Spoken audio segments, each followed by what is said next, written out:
Imagine America in 1933. Banks are collapsing. 1 in 4 workers has no job. Families are evicted from their homes.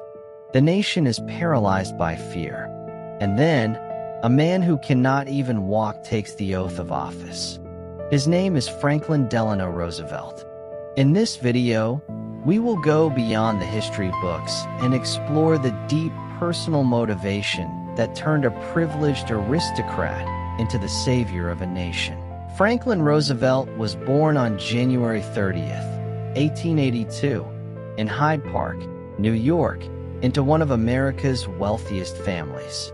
His father, James, was a successful businessman, and his mother, Sarah, was a strong-willed woman who adored her only son. Franklin was raised like a little prince. He had private tutors, traveled to Europe every year, and learned to speak French and German fluently. At age 14, he entered the Groton School, an elite boarding school. There, he was an average student, but he worked hard to fit in with the sons of the elite. He later went to Harvard and Columbia Law School. He seemed to have everything: money, charm, and ambition. But he was restless.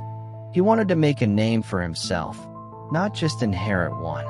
His distant cousin, Theodore Roosevelt, the 26th president, became his hero and role model. Young Franklin decided he would follow in Teddy's footsteps. At age 25, he married his distant cousin, Eleanor, and entered politics. He was elected to the New York State Senate. He was energetic, handsome, and full of ideas. But in 1921, at the age of 39, everything changed. While vacationing at his summer home in Campobello Island, he was struck by polio, a disease that attacks the nervous system. Within days, he lost all feeling in his legs. He was paralyzed from the waist down. For a man who loved sports and physical activity, this was a devastating blow. His mother urged him to retire and live quietly as an invalid. But Eleanor and his political advisor, Lewis Howe, refused to let him give up. Franklin himself was determined to fight. He began a grueling rehabilitation. He spent years learning to stand with heavy metal braces on his legs. He could only move by using his arms and a cane, but he never complained. He turned his struggle into a source of strength. He said, "I have seen fear, and I have seen courage. I choose courage." Polio did not destroy Franklin Roosevelt. It transformed him. Before his illness, he was a charming but somewhat aloof aristocrat. Afterward, he became a deeply empathetic man. He understood what it meant to be helpless, to depend on others, to face a future that seemed hopeless. That empathy became his greatest political asset. When the Great Depression struck in 1929, millions of Americans felt exactly the same despair that he had felt. And he knew how to give them hope, because he had found hope for himself. In 1932, he ran for president. He promised a new deal for the American people. His campaign song was "Happy Days Are Here Again." He spoke directly to the people on the radio in his famous fireside chats. His voice was calm, confident, and reassuring.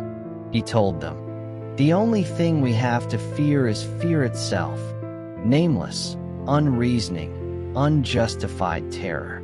That phrase was not just rhetoric. It came from his own battle with fear. As president, Roosevelt launched massive reforms. He created the Social Security system, regulated the stock market, and built infrastructure across the country. He gave jobs to millions through the Works Progress Administration. When World War II broke out, he led America with the same determination. Despite his failing health, he refused to slow down. He was elected 4 times, a record never repeated. He died in April 1945, just weeks before the war ended.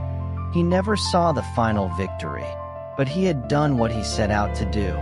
He had given hope to a generation and made America a global superpower. What motivated Franklin Roosevelt? It was not ambition for power. It was not wealth or status. It was a profound belief that even in the darkest moments, action and courage can overcome fear. He proved that a man's greatest weakness can become his greatest strength. His life is a testament to the power of resilience, and that is why he remains one of the most inspiring leaders in history.